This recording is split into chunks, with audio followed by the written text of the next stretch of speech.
Got 15 it. novembre 2023. Bonjour Jean-Pierre Finet, comment allez-vous? Ça va très bien vous-même. Très bien, merci. Alors, bon, on va se tutoyer parce qu'on se connaît depuis longtemps. J'ai été très en demande ces temps-ci dans les grands médias depuis que Hydro-Québec a annoncé qu'elle pourrait doubler ses ventes d'ici 2050 pour décarboner le Québec. Mais d'abord, je veux dire que vu qu'on est le 15 novembre, parlons euh, de l'élection du PQ il y a 47 ans, tu disais qu'à Hélène Barry, que René Lévesque doit se retourner dans sa tombe ces temps-ci. Pourquoi? Qu'est-ce que ça signifie pour les Québécois, cette annonce-là d'autoproduction d'électricité en région de Shawinigan? Euh, Voici, c'est pas évident à première vue, là. Faut vraiment être dedans pour pouvoir comprendre ce qui se cache derrière l'annonce, puis la façon dont c'est fait, puis la consultation qu'il y a eu cet été. Donc, quand je faisais référence à René Lévesque, c'était davantage en 1962 quand il a procédé à la nationalisation de l'électricité, puis il était dans le Parti libéral à l'époque. Donc, c'est ça. À l'époque, on avait voulu qu'il y ait centraliser tous les achats, la distribution d'électricité, surtout via Hydro-Québec. Et donc, et c'est comme ça qu'on a pu développer notre autonomie énergétique, puis on a toujours eu le contrôle sur notre développement énergétique. Là, c'est remis en question par les orientations politiques du ministre et par son interprétation, même, je dirais, de la loi actuelle. Euh, Ministre, et je vais vous dire, c'est assez subtil et c'est assez sournois comme procédure, puis vous allez voir, là, je vais vous expliquer un peu en quoi ça consiste et quels sont les principes et les règlements qui sont en vigueur là-dedans. Mais je vais vous expliquer ça de façon assez vulgarisée, là, ce ne sera pas compliqué. Euh, Hydro-Québec a le monopole de la distribution d'électricité au Québec.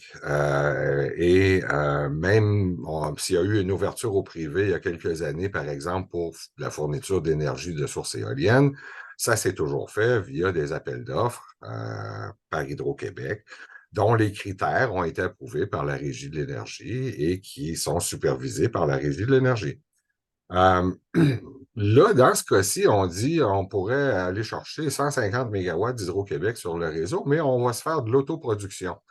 Bon, l'autoproduction, si vous regardez dans le texte des tarifs d'Hydro-Québec, c'est premièrement juste pour le résidentiel où c'est défini et ça explique combien Hydro-Québec va vous créditer pour le panneau solaire que vous avez sur votre toit qui va, lorsque vous rajouterez des kilowattheures sur le réseau, pas pour votre propre consommation, mais pour ce que vous allez rajouter sur le réseau. Donc, c'est déjà un peu défini, l'autoproduction. Pour le secteur commercial, industriel, ben, il y a pas de définition parce que l'électricité est toujours au coût moyen, c'est-à-dire au coût des barrages plus le petit peu d'énergie non patrimoniale qu'il faut acheter. C'est toujours moins cher pour une industrie de se procurer l'électricité auprès d'Hydro-Québec plutôt que de la produire elle-même. De toute façon, il y a des limites à la produire elle-même. Tu sais, je regarde dans l'industrie, il y a la mine Raglan, par exemple, qui s'est installée une éolienne à pale chauffante pour réduire sa consommation de mazout, puis c'est tout à fait légitime.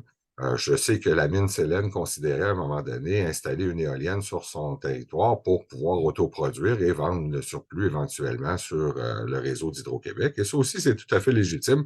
C'est d'ailleurs, cette situation-là est prévue par l'article 74.3 de la loi sur la Régie de l'énergie.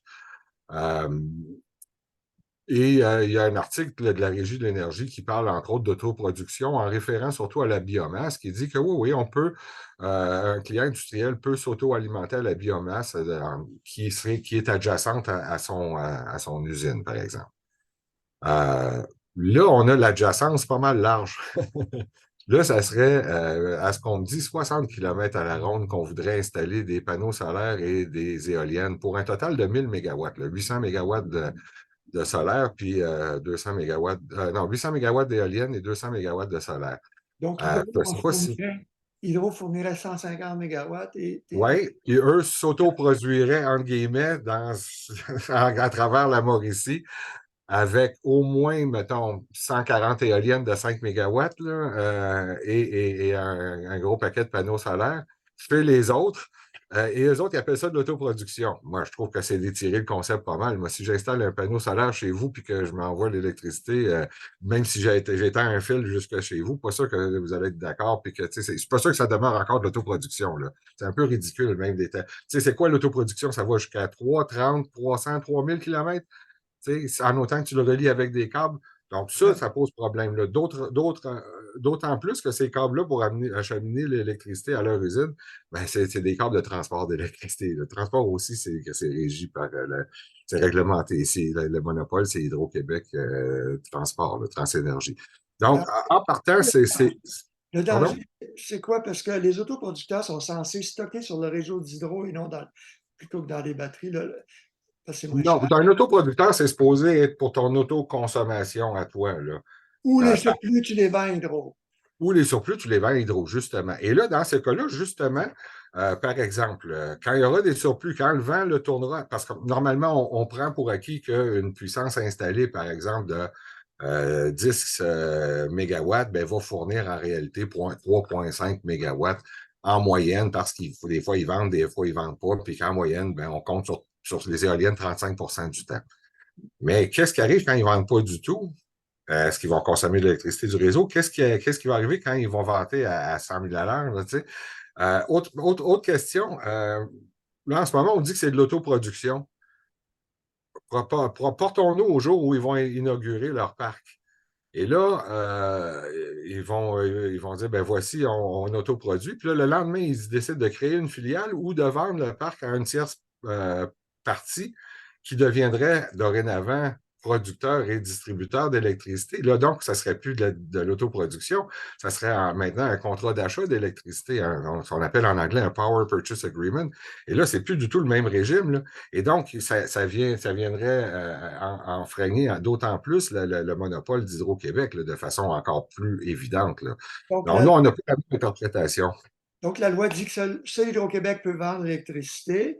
TES, dans son annonce, ils n'ont pas dit qu'elle allait vendre leur surplus, mais c'est une Non. crainte que tu as et tu veux des garanties que ça ne se fera pas pour ne pas briser le monopole d'Hydro. Ben, c'est-à-dire que, premièrement, c'est pas de l'autoproduction à cette échelle-là, c'est pas de l'autoproduction. Si vous, là, chez vous, là, vous vous installez quatre éoliennes de 5 de 5 mégawatts à l'entour de Saint-Lin-Laurentide, là, puis que même vous avez la permission des gens qui sont là, puis que vous les rétribuez, puis que vous amenez un câble électrique jusqu'à chez vous, puis vous installez une usine de crypto-monnaie, c'est-tu de l'autoproduction? Tu sais, voyons donc, c'est tordu comme raisonnement. Donc, il y a une infraction à la loi sur Hydro-Québec, c'est ça? C'est ce que moi je prétends. Là, on a déposé aujourd'hui notre demande d'intervention dans le cadre de la phase 2 de l'étude du plan d'approvisionnement d'Hydro-Québec, dans laquelle nos procureurs soulèvent cet enjeu-là de l'intégration de l'autoproduction. D'ailleurs, c'est combien l'autoproduction sur l'ensemble de l'industriel qui est prévu, là? Parce que là, on sait que nos besoins, André, là, pour décarboner, c'est 137 TWh. OK? Mhm. Et là, ces 137 TWh-là, on ajoute là, jusqu'à 200 TWh finalement pour du développement industriel. Est-ce qu'il va tout se faire en autoproduction ou c'est quoi la proportion qui est en autoproduction? Il va y en avoir combien de parcs éoliens de 800 000 mégawatts comme ça qui vont pousser un peu partout au Québec sur lesquels on n'aura pas le contrôle? Ça va être le Far West énergétique. Pire que ça, André. Euh, les 137 TWh là, qu'on va avoir besoin pour décarboner le Québec, là, on s'entend que ça ne se fera pas en autoproduction. Parce que il n'y a pas personne qui, par la logique même. Donc, c'est tous nous autres, les Québécois, via Hydro-Québec, qui devront assumer les hausses de tarifs reliées à ces 137 TWh-là, qui vont coûter beaucoup plus cher que l'électricité patrimoniale. Donc, ça, la décarbonation va faire en sorte que ça va doubler les tarifs d'Hydro-Québec d'ici pas longtemps. Euh, Et dans le Dépendamment du d'ailleurs, rythme. Pardon? ce matin, on se parlait, là, puis on parlait des coûts, le coût marginal des nouvelles centrales. Et tu parlais de 10 à 12 sous, mais Dunsky disait que ça pourrait aller même jusqu'à 18 sous. Ah, et plus que ça, moi, je pense que Petit Mécatina, on ne s'en sort pas en bas de 12 sous du kilowattheure, plus un autre 12 sous de transport, probablement, et distribution. Donc, 25 sous du kilowattheure. Et ça, c'est de la spéculation. Je ne les ai pas vus, les chiffres d'Hydro-Québec. Mais ce que je voulais te raconter, le gros scandale dans tout ça, là, c'est que ces 137 TWh-là, admettons, puis là, prenons des chiffres pour que tout le monde comprenne comme il faut, là. Mettons qu'on vend l'électricité au tarif L à 5 à 5 sous du kilowattheure, OK? Tarif industriel. Tarif industriel, justement. Donc, à Tesla, on lui vend à 5 sous, mais pour l'alimenter à 5 sous, il faut l'acheter à 10 sous. Et c'est pour ça que c'est pas un bon deal à première vue, parce qu'il faut les alimenter, puis on ne va pas chercher les revenus. Donc, on a une perte à chaque kilowattheure qu'on leur vend. Donc, les tenants de la libéralisation des marchés nous disent, ben, vous devriez être content. Ce gars-là va autoproduire à 16 sous ou 8 sous, par exemple. Donc, il ne mettra pas de pression à la hausse sur les tarifs. De quoi vous vous plaignez? Et ils ont raison à première vue, mais à première vue seulement. Et c'est une courte vue. Parce que justement, les 137 TWh additionnels qu'on a besoin pour décarboner l'économie, c'est-à-dire les bâtiments, l'industrie et le transport, ben, c'est toute la collectivité qui doit assumer cette facture-là via notre facture d'électricité, OK? Parce que ça influence les tarifs à la hausse. Donc, C'est quoi décarboner? C'est vraiment sortir le gaz, le diesel, le pétrole et le charbon, les énergies. Exactement. Merci de C'est préciser parce que... l'objectif du gouvernement en 2050. Est-ce que c'est Exactement. réaliste en 2050? Écoute, de toute façon, on n'a pas le choix. Est-ce que c'est réaliste ou non? On n'a pas le choix. Tant qu'à moi, puis non seulement ça, il faut arriver à 80 d'ici 2035, tel que le recommande l'Agence internationale de l'énergie. Donc, je reviens à l'explication. Euh, ces 137 TWh-là devraient représenter à tout le moins, là, parce que puis là, je ne tiens pas compte des améliorations sur la fiabilité du réseau qu'il faut faire. Là. Je parle juste du coût marginal des prochains approvisionnements versus le coût moyen qu'on charge à l'ensemble de la clientèle. Et donc, ça va faire en sorte que ça va au moins doubler les tarifs pour atteindre ce 137 TWh-là. OK? Donc, c'est ça, je me demandais, 2030, 2035, 2040, combien tu penses qu'on va payer si on suit la trajectoire? Je n'ai pas fait le calcul, mais ça, je te dis, tu peux te dire, sur le 137, ça veut dire que ta facture va au moins doubler parce que les prochains approvisionnements vont coûter au moins 10 sous puis en montant. OK? Mais prenons-les à 10 sous, OK? Pour finir le raisonnement. Là. Et donc, si on se dit, bon, ben, c'est un bon deal, dans le fond, ils vont autoproduire à CSN, ils n'auront pas d'impact à la hausse sur notre tarif, c'est fantastique. Sauf que nos tarifs vont doubler à nous et les leurs vont rester les mêmes parce que leur coût de revient, ça va être le même pendant la durée d'amortissement de leur équipement de production. Et donc, ils ne contribueront pas à l'effort collectif via leurs tarifs, via leur facture d'électricité pour contribuer justement au coût de la décarbonation de l'économie québécoise. Et donc, ce qui a l'air d'un cadeau est en fait un cadeau empoisonné, très empoisonné. Et ça, c'est très grave. Et c'est une entourloupe du gouvernement et des chantres de la libéralisation des marchés qui démontrent qu'ils ont vraiment une courte vue. Là. Et donc, c'est pas du tout dans notre intérêt. Et ça, c'est sans compter on sera plus maître chez nous. Là. On n'aura plus le contrôle de notre développement énergétique. Demain matin, après ça, ça va être une rivière. Dis, regarde, toi, tu veux une rivière? Ben, prends celle-là, installe-toi là, puis produis. Puis toi, non, tu veux, t'as un petit réacteur modulaire? Ben oui, installe-toi là, puis c'est ridicule, là. C'est vraiment. C'est pour ça que c'est important de garder le contrôle. Là. Au-delà des chiffres, là, le contrôle sur notre développement énergétique, c'est sacré, c'est précieux, c'est sérieux. Je comprends absolument. Mais si Hydro doit doubler ses ventes en 26 ans, doubler sa capacité, quelle pourrait C'est être pas la vrai. contribution? C'est pas doubler la capacité Mais même à milliard, ça, ce 100 qui est milliards. important, c'est le 137 TWh. Le reste, c'est de la frime. Là. Puis il y a un développement économique quand même qui est prévu là-dedans. Donc, ça, c'est en besoin. Il parlait de 150 à 200 Oui, mais TWh. ça, c'est pas vrai. Là. Ça, c'est enflé. Là, c'est complètement enflé. On sait qu'on en a besoin 137 pour décarboner, puis c'est ça qui est important si on veut survivre sur cette planète-là. Là. Le reste, c'est pour accéder à toutes les demandes de développement économique. Oui, ça prendrait ça, mais gars, c'est pas un buffet à volonté, le Québec, là, André. Là. Pas Et juste la c'est pas. grande partie de la population, c'est toutes les industries qui veulent notre énergie. Ben, exactement. On n'est pas sans dessin non plus, là, tu sais. Le territoire, la biodiversité, la nature, tout ça, là, c'est pas à Fitzgibbon et à Legault de décider gars, toi, tu peux t'approprier ici, toi, tu Disons peux que ça serait 150 TWh, les trois quarts pour décarboner, le quart pour la croissance économique. 150 au lieu de 200, ben là, Hydro vend 200 TWh par année. Comment est-ce qu'on va y arriver? Je reviens au graphique, ça, c'est les objectifs d'Hydro, là, où ils disent que Bon, l'hydroélectricité, ça serait 46 de ça. Le solaire, 11 18 l'éolien, l'économie d'énergie, 19. Ouais. L'économie d'énergie, c'est 21 TWh leur nouvel objectif sur 200. Donc, un dixième en économie d'énergie, est-ce que c'est... Mais je dirais, premièrement, ne donne pas tant de crédibilité à leurs chiffres, là, c'est pas sérieux, là. C'est basé sur une demande qui est exagérée et qui n'a pas d'allure en partant. C'est le plan Deuxièmement, d'Hydro-Québec. C'est le plan exactement, c'est pas un bon plan. Deuxièmement, le split 75-25, c'est ridicule, ça aussi. La priorité, c'est de décarboner. C'est 100% décarbonation et il va y avoir de l'activité économique qui va se faire en même temps. Les installateurs de thermopompes, les rénovateurs de maisons, là, ça génère de l'activité économique, ça, puis ça prend des emplois en plus qu'on a de besoin. On n'a pas besoin d'envoyer au Yard Bellevaire dans le Nord pour construire des barrages, puis c'est ridicule. Tu ne peux pas tout faire. C'est illogique. Ce gouvernement-là n'a aucune vision articulée de l'avenir énergétique. Surtout que ça a pris 15 ans à faire les 4 centrales de la Romaine. En plus, d'autre part, le 137 TWh dont il est question pour décarboner l'économie du Québec, je rappellerai que le ministre Fitzgibbon a dit qu'il y a 50% trop de chars sur les routes au Québec. Ouais. Et c'est vrai. Et une partie de la transition énergétique, ce n'est pas de transiter, de faire une conversion d'une source d'énergie à une autre simplement. C'est de revoir nos besoins. Et par exemple, puis là, tu vas me dire peut-être que j'exagère, mais je trouve que ce n'est pas exagéré. Puis je donne simplement un exemple. Si, par exemple, on disait, ben, dorénavant, la voie de droite sur le pont Jacques-Cartier sera réservée aux autos électriques avec 3 ou 4 personnes dedans, ben, moi, je pense que c'est des mesures comme ça qui feraient en sorte qui réduiraient les besoins, qui amélioreraient le facteur d'utilisation des infrastructures qu'on a et qui accélérerait la décarbonation tout autant à moindre coût. Donc, je pense d'abord et avant tout, ce 137 TWh-là, il faut voir comment on peut l'amortir, le réduire un peu.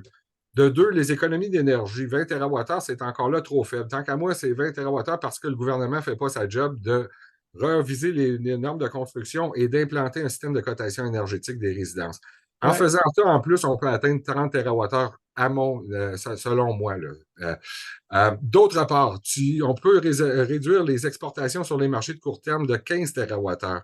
Donc, en partant, ça fait, donc, tu sais, plus l'éolienne, on est capable, avec une réduction des besoins, on est capable d'y arriver de peine et de misère à décarboner l'économie du Québec. On ne va pas rajouter 75-100 TWh de plus pour le fun, pour développer l'économie. Voyons donc. C'est clair que dans les dernières années, la tendance, c'est les énormes maisons, toutes vitrées, qui perdent énormément de chaleur en hiver. Et les voitures aussi, c'est de plus en plus gros, de plus en plus lourd. Eh oui. Justement, te poser une question. Je suis en train de lire cet excellent livre. Moi, j'ai une auto électrique, donc je suis fier, surtout fier quand je passe devant le dépannage, je n'ai pas besoin de m'arrêter. C'est un Hummer électrique que tu as? Non, une petite Kona de Hyundai. Mais c'est plus lourd et j'ai appris que je démolis plus les routes et mes pneus polluent plus parce que le toit est plus lourd. Donc, ma blonde me dit toujours roule plus lentement. Mais Laurent Castagnel, un ingénieur français, dans ce livre La ruée vers la voiture électrique, publié chez Éco-Société, dit que dans tous les pays où on est en train justement de convertir les véhicules au tout électrique, ça augmente la demande d'électricité et donc ça prend des nouvelles centrales. C'est certain que la Chine est le plus gros producteur et installateur d'éolien et de solaire, mais en fait, c'est vraiment avec des énergies fossiles qu'on recharge ces nouveaux véhicules. Et dans le livre, il parle même de la France. On pense que c'est propre parce que c'est du nucléaire, mais là encore, ils vont avec du charbon puis du mazout pour les véhicules qu'on rajoute. Et je me demande, est-ce que ça va être le cas un jour au Québec? Donc, lui, il dit, mettez-vous tous des panneaux solaires chez vous pour recharger vos autos. Oui, et c'est drôle parce que j'ai été interviewé cet été par Elisa Serret à Radio-Canada sur les plans de Terre-Neuve de construire une centrale au mazout pour justement compenser la hausse de la demande due à la décarbonation. Ouais. Trouver l'erreur. Est-ce que ça va être moins cher faire des centrales au gaz que des grands barrages un jour? Mais c'est pas juste une question de coût, là, c'est une question de logique aussi, là, tu sais, et de. Regarde, je vais te donner quelque chose de plus intelligent. Summerside, la ville de Summerside, à l'île du Prince-Édouard, s'est installée une ou plusieurs éoliennes, je ne sais pas trop. Et on dit, ben écoute, on a un problème parce que l'éolienne fournit surtout quand il n'y a pas de demande. Puis quand il y a une demande, ben, elle fournit moins. Puis là, je suis obligé d'acheter de l'énergie Nouveau-Brunswick à fort prix. Une Donc, chose je vais faire un deal avec vous autres. Pardon? Hydro va stocker dans des batteries en plus de laisser l'eau monter derrière les barrages. Donc, Euh, mais là, on parle de l'île du Prince-Édouard, il n'y a pas de Il n'y a barrage pas de trop gros là-bas. batterie. Ils ne servent Mais pas l'énergie éolienne. ouais, mais c'est ça, non, mais laisse-moi ce que je voulais dire, l'histoire. Parce que là, le monde appelle en plus en même temps, c'est un peu fou aujourd'hui.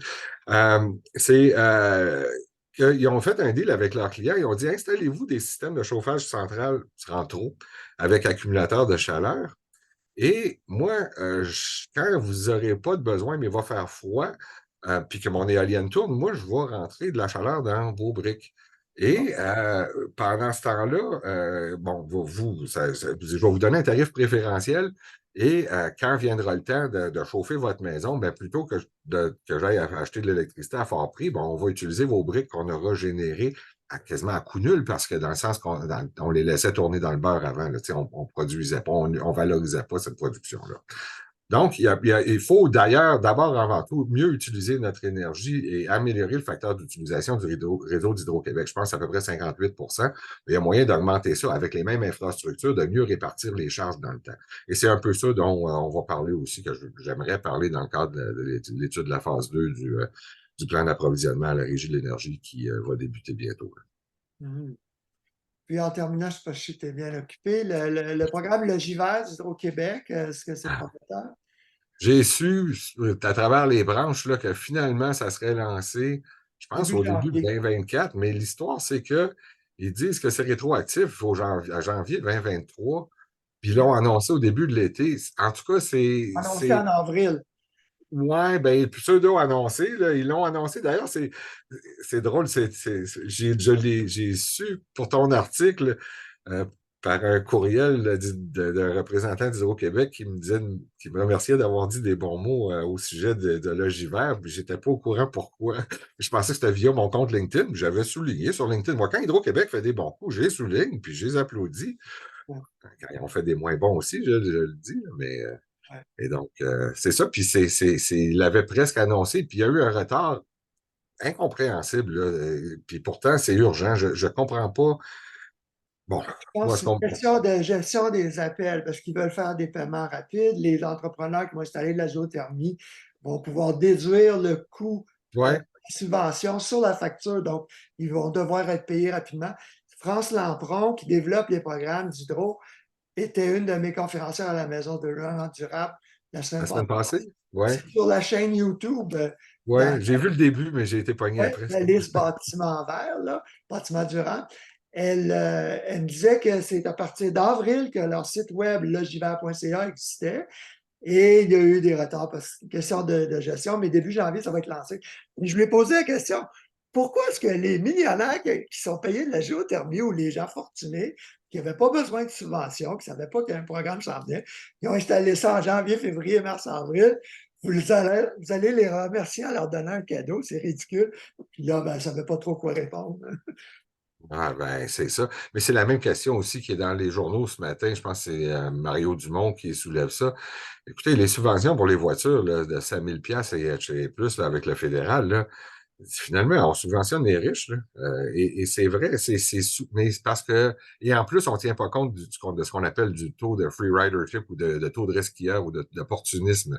C'est-à-dire que combien là-dedans l'aurait acheté de toute façon ce véhicule-là, même sans la subvention, tu sais. C'est Donc, toujours c'est souvent en grande proportion un coup d'épée dans l'eau. Puis en plus, ça devrait être modulé en fonction de la grosseur de la voiture. Moi, je donnerais des plus grosses subventions aux plus petites voitures dans la logique là, des choses. Là, et là, et là, en plus, c'est comme on donne de l'argent pour des usines pour fabriquer des batteries de Hummer à Bécancour qui pèsent plus lourd qu'une Toyota, je pense, Supra ou quelque chose du genre. Juste la batterie, là. la batterie.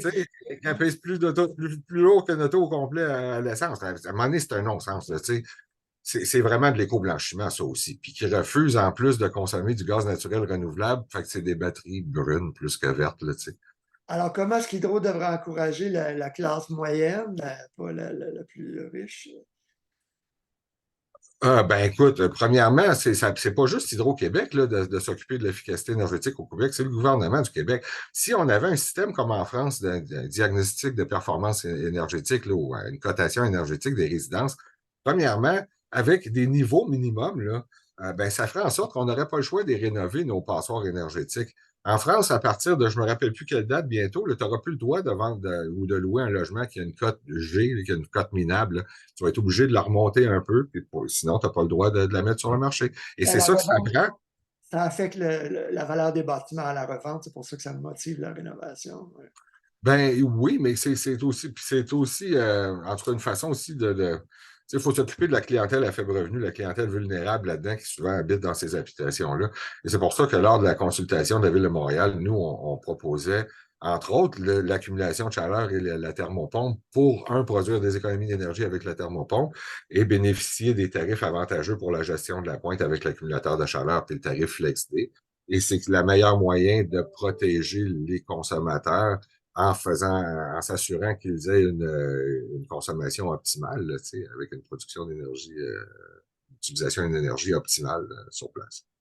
Le gros problème, c'est le multilogement où je pense que dans 75% des cas, ce n'est pas le propriétaire de l'immeuble qui paye la facture de chauffage. Oui, Comment mais les encore, aider à rénover, à améliorer l'isolation, c'est l'étanchéité? ça. Et c'est pour ça que ça prend de la réglementation parce que sinon, les propriétaires n'ont pas intérêt à entreprendre ça. Puis, tu sais, Pas c'est les ça. moyens non plus, parce qu'ils ne peuvent pas récupérer avec des hausses de loyer l'investissement. Oui, il y a ça aussi. Mais dans la mesure où c'est ton locataire qui paye la facture d'énergie, par exemple, avec des plaintes électriques, pourquoi tu réchangerais les fenêtres puis tout ça? Tu sais, c'est pas toi qui vas bénéficier des économies d'énergie. Donc, La carotte et le bâton pour les motiver, c'est pas. exactement, exactement. Puis le gouvernement là-dessus fait pas sa job du tout. Ouais. Ben, Hydro prétend qu'ils vont les accompagner et leur serrer Ouais. la leçon. Hydro, ils peuvent, c'est juste la carotte Hydro-Québec, là, hein. Et donc, c'est ça, ça prend le bâton aussi, mais le gouvernement est vraiment pas fort sur le bâton. Ben, à moins qu'ils haussent il y a des tarifs pour la puissance. Et encore là, tu fais Mais pas, c'est pas élastique le chauffage. Je t'invite à lire, puis je te l'enverrai, le mémoire de l'Union des consommateurs dans le cadre de la consultation qu'il y a eu cet été. C'est pas parce que tu hausses les tarifs que les gens vont mieux consommer, ils vont plus isoler leurs murs, puis ils vont plus rendre étanches leurs bâtiments. Là, c'est pas le même, ça marche. Là. Et là, tu pognes un hiver, mettons, très froid, parce que là, tu contrôles-tu la température? Non. Et c'est arrivé des hivers où, deux hivers en ligne, même, où il a fait très, très froid. Et là, tu demandes quoi aux gens de consommer encore moins parce que les autres, leur budget, il fluctue pas en fonction de la température. Là. Donc, tu sais, c'est ridicule. Tu ne peux pas juste avoir la pensée magique comme certains le prônent, que dire augmente les tarifs, tu vas voir, ils vont consommer moins. Ben non. Si tu habites dans une passoire et que tu n'as pas moyen, se chauffer, c'est un besoin essentiel. Ce n'est pas une commodité comme pense M. Sebia. Là. ben ouais. Donc, Ben, dernière question pour le 30e anniversaire du magazine. Je demande à plein d'experts quelles seront nos maisons, seront-elles saines en 2030 et durables? Toi, tu penses, qu'est-ce qu'on va avoir en termes justement d'aide et puis de changement tarifaire?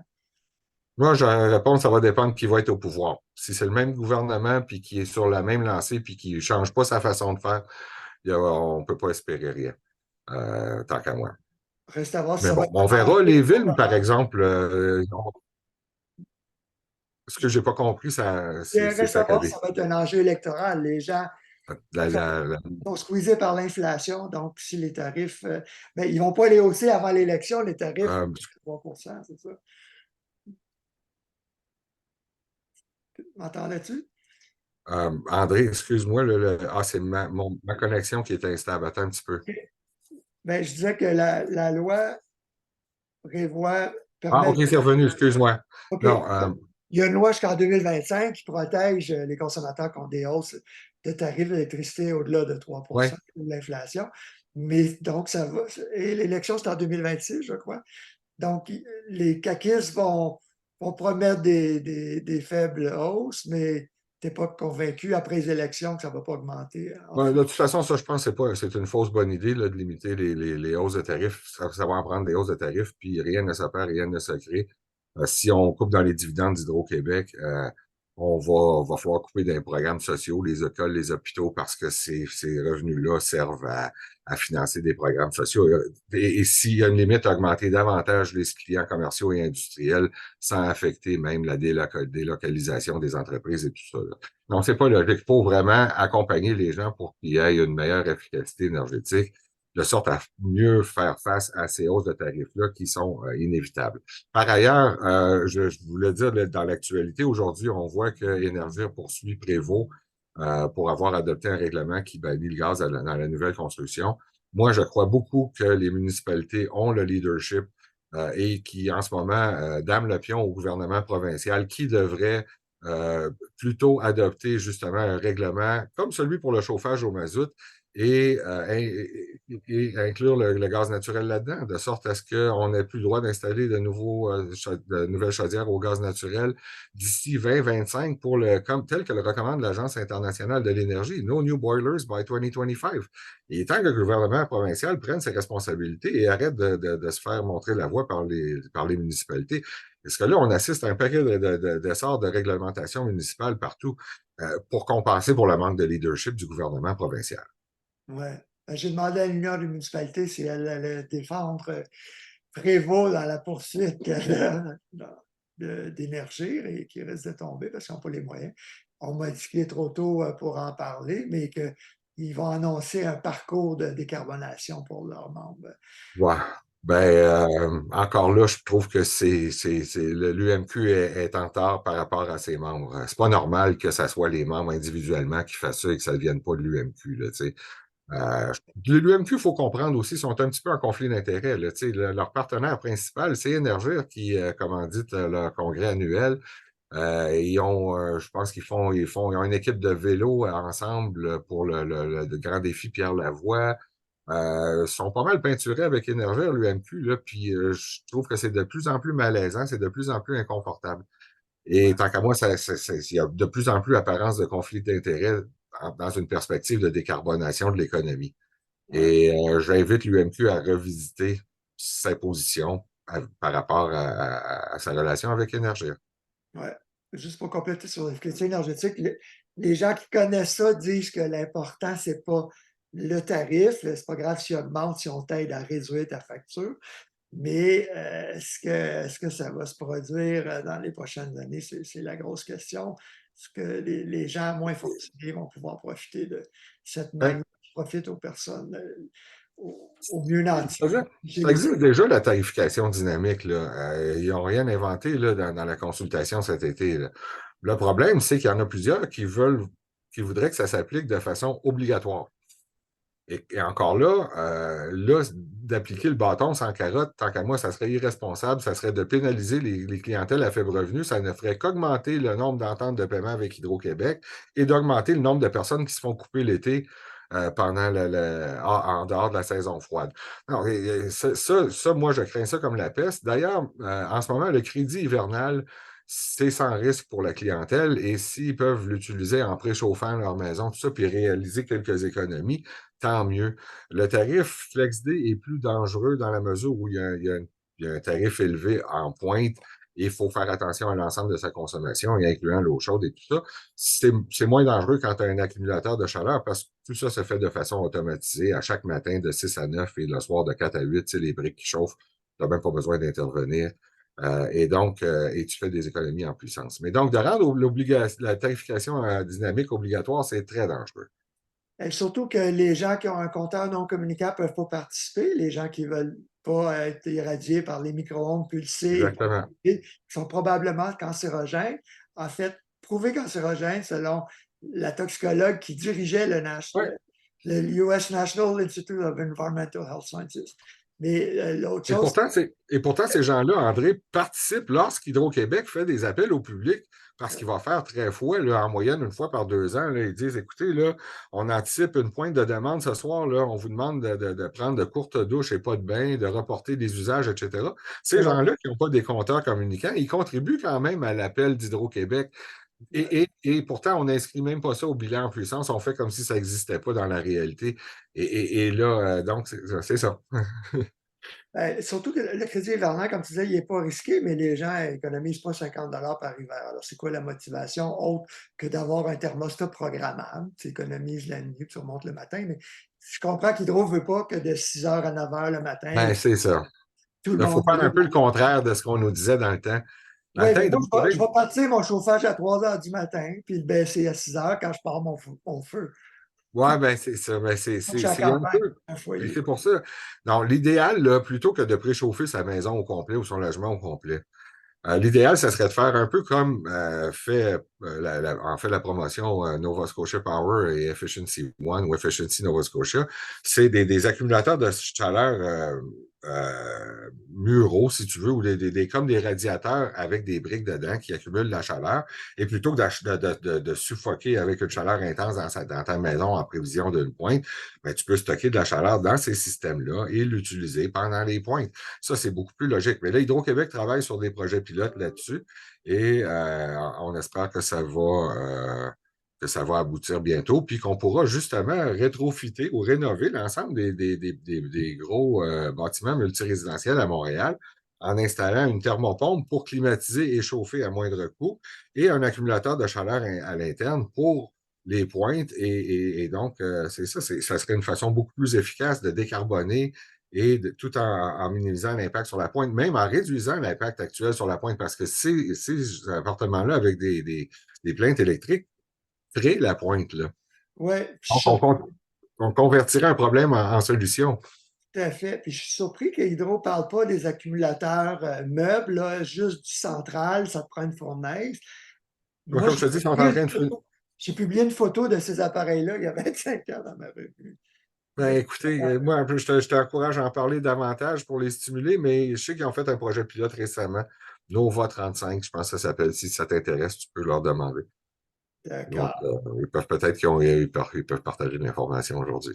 Parfait. Ben, Jean-Pierre Finet, analyste en énergie au regroupement des groupes environnementaux en énergie du Québec, c'est ça? Un regroupement des organismes Des organismes regroupement des organismes environnementaux en énergie. du Québec. ROE. Ouais. Merci beaucoup d'avoir pris le temps. Je sais que tu es pas mal en demande ces temps-ci. Merci, ça m'a fait plaisir, André. Merci. À la prochaine. Bye bye. Bye bye.